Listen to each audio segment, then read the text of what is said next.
Muy buenas noches, queridos amigos. Sean bienvenidos a su canal Relatos y Pasatiempos. Como saben, suelo subir contenido acerca de anécdotas, relatos de fantasmas y un poco de coleccionismo. Todos tenemos diversos pasatiempos, desde hacer deporte, pintar, cantar, bailar, y con estos videos y este canal me gustaría compartir un poco de lo que a mí me gusta hacer en mis tiempos libres. Regularmente, el centro de mis pasatiempos es escuchar relatos de terror, así como leer novelas de suspenso, pero también disfruto mucho de los canales de coleccionismo y de superhéroes. Pero desde el año pasado había comenzado a probar cosas nuevas.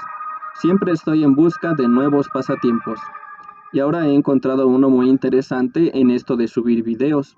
Lo encuentro interesante, especialmente para practicar mis habilidades escritas y orales, y desenvolverme mejor en el mundo exterior. Siempre he sido muy introvertido, y se suponía que este 2020 iba a cambiar eso, pero sucedió, ya saben, la cuarentena. Pero siento que estos videos pueden ser un medio muy bueno para cumplir con ese propósito que me había hecho en Año Nuevo, de ser más extrovertido, de hablarle más a la gente, de expresar lo que hay en mi interior y darme a conocer mejor, y quién sabe, hacer nuevos amigos. Siempre se puede sacar provecho de cada situación, por más adversa que ésta sea. Recuerden, no es lo que hagan para vivir, sino lo que hagan para sentirse vivos. En esta ocasión, les traigo un recuerdo muy especial para mí. Los siguientes relatos que narraré para el canal sucedieron en un lugar místico para mí, lleno de recuerdos y experiencias. Es el lugar en donde crecí, en el que aprendí a amar los relatos de terror, el Día de Muertos, el Halloween y la naturaleza. Este lugar es la Magdalena Contreras, más específicamente, el Bosque de los Dinamos. Antes de que yo naciera, mis padres consiguieron un pequeño terreno a los pies del cerro, a la vereda en la que con el tiempo se fueron agregando más vecinos. La llamaban Sayula. Es uno de los muchos caminos para llegar a los dinamos. La casa que se construyó en este terreno estaba muy cerca del primer dinamo. Era una casa grandiosa, aunque sin acabados. Cuando yo tendría como unos 2 años, mis padres nos llevaron a vivir a mis 3 hermanos y a mí a ese interesante lugar. La casa estaba en obra negra. Los albañiles eran muy tramposos y solían robarse el material de construcción, así que mis padres, indignados por esta situación, en cuanto vieron que la casa era ya habitable, despidieron a aquellos abusivos. Fue así como llegamos a vivir a una casa de buen tamaño en medio del bosque, pero al no tener acabados, tenía un aspecto tenebroso, las paredes en obra gris, los ladrillos al rojo cobrizo, la cerca de la terraza y los barrotes de los barandales de un negro intenso, y la barda del jardín sin terminar, y además estaba por encima de un camino que llamábamos el Canalito. Desde esa vista, la casa parecía una pequeña fortaleza medieval. Curiosamente, en ese lugar se juntaron todos los elementos necesarios para hacer nacer mi amor por lo sobrenatural y lo misterioso. Los rincones oscuros que se formaban dentro de la casa, sumados a las formas del cemento en las paredes, dieron pie a que mi imaginación volara por el lugar, imaginando una infinidad de sustos y seres que podrían estar al acecho en cada esquina en la que me encontrara. Eso, y sumado a que estábamos en medio del bosque como a más de 30 minutos caminando, creaban la atmósfera perfecta para las historias y los relatos fantásticos.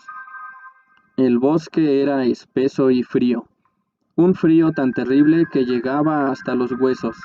Desde la terraza y la azotea de la casa se podía contemplar un cielo azul y nublado, las nubes más blancas que hubiera visto reposando por sobre las montañas, llenas de árboles de un verde oscuro. Las nubes y el sol me dejaban ver diferentes tonos en los árboles, desde un verde tan vivo como el de las hojas en primavera, hasta un amarillo que era el reflejo de los rayos del sol. Pero sin duda, mi vista favorita era en las mañanas nubladas, cuando el verde era tan intenso, tan sombrío. La luz se iba regularmente, y cuando eso pasaba yo solía correr al lado de mi abuelito paterno que vivía con nosotros, y sentarme en su regazo. Por el frío, él siempre usaba un gabán azul y se sentaba junto a la chimenea. Un recuerdo grato de cuando se iba la luz era que mis hermanos aprovechaban la ocasión para sentarse alrededor de una mesa circular de madera que teníamos. Ponían una vela en el centro y comenzaban a narrar historias de terror. Yo era muy pequeño y no recuerdo las historias que narraban, pero recuerdo la sensación, los nervios, el sentimiento de que algo se aproximaba hacia mí desde las sombras, y entonces mis hermanos me asustaban con un grito, porque mientras uno de ellos contaba una historia, otro lentamente se acercaba por mi espalda, y yo no lo notaba porque estaba demasiado concentrado, escuchando el relato.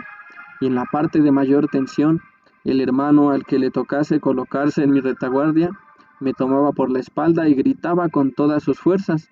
No sé cuántas veces me habrán asustado así. La parte más aterradora de vivir en aquel bosque, a la vez hermoso y tenebroso, era volver a casa de noche. En el cerro oscurece rápidamente. A las 5:30 comienza la puesta del sol, y si a las 6 aún estabas lejos de la casa, era prepararse para cruzar un sendero oscuro, lleno de sombras engañosas y tenebrosas, generadas por la escasa luz de la luna y los grandes árboles.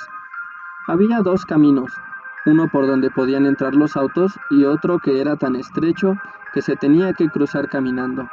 Pero regularmente los taxis nunca querían llevarnos cuando sabían que teníamos que ir a lo profundo del bosque, y entonces nos tocaba caminar por un sendero tenebroso. Al principio del camino se veían las sombras de los cerros, tan interminables como el cielo mismo, tan misteriosas. Poco a poco, al caminar por el sendero, se perdían los sonidos de la colonia, y los sonidos del viento entre los árboles se hacían cada vez más fuertes. Poco a poco, los altos y sombríos árboles rodeaban el camino. Sus ramas generaban sombras siniestras en los alrededores, y es cuando la sugestión comenzaba a atacar nuestros sentidos. Los sonidos del viento, los movimientos de los diversos animales nocturnos, los aullidos de los perros de los vecinos. Poco a poco, los sumían a uno en el terror y la incertidumbre. Siempre que teníamos que volver de noche, nuestros sentidos estaban al máximo, por el constante sentido de que en cualquier momento algo desconocido pudiera aparecer por sorpresa de entre las sombras, o que las ramas de los árboles de pronto se transformaran como grandes y esqueléticas manos, listas para capturarnos. Recuerdo una ocasión en que iba de la mano de mi madre, tembloroso, asombrado por las formas siniestras que los árboles ofrecían en la noche. Y así, de la nada, me salió decir: «Oye, ma, ¿y si nos sale una bruja?». Mala elección de palabras. Mi madre se puso tan nerviosa como nunca antes la había visto y me dijo bien fuerte: «Cállate, chamaco, porque sí las hay». Entonces, mi miedo se hizo tan intenso que me abracé lo más fuerte que pude de mi madre, y no me pude tranquilizar hasta que por fin vimos en la cima de la ladera la luz en las ventanas de la casa. Llegar a la casa y estar refugiados en sus paredes era una tranquilidad tan grande. Sin embargo, las sombras que se formaban de noche en la casa hacían que fuera imposible para un niño como yo lo era en ese momento pasar demasiado tiempo solo en alguno de sus cuartos. Podía permanecer en la terraza o el jardín o en mi habitación cuando había luz del día, pero en cuanto la noche caía o se presentaba algún rincón oscuro, 1000 cosas espantosas cruzaban por mi imaginación y tenía que correr a donde estuvieran mis padres o hermanos. Aún así, amé mi infancia en ese lugar, en el que poco a poco fui amando los temas paranormales y las películas e historias de fantasmas, pues veía muchas películas de terror junto a mis hermanos, y con el tiempo llegó a ser uno de los grandes pasatiempos de mi vida. Bueno, queridos amigos, así concluyo con un video más.